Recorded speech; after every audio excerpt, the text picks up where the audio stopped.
Muling nagpaalala ang Bureau of Fire Protection, BFP, sa ipapataw na multa sa mga taong nahuling gumagamit at nagbibenta ng mga paputok. Kung magkano ang mga multa, alamin natin sa balitang pambansa ni Vel Custodio ng PTV. 6 na araw bago ang bagong taon, naghahanda na ang mga local government unit at iba pang ahensya ng pamahalaan para sa ligtas na pagsalubong sa bagong taon.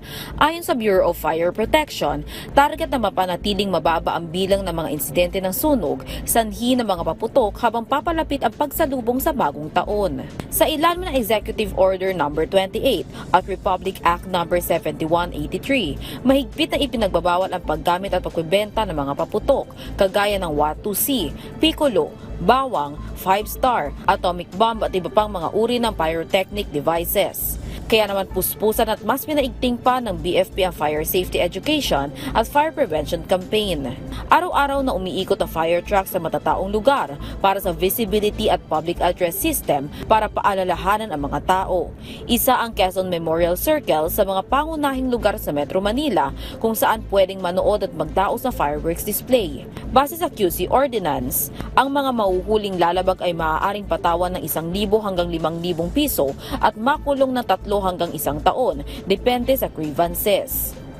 May mga fire displays din sa New Year countdown sa Ayala Avenue sa Makati at ilan pang mga pangunahing lugar sa mga LGU.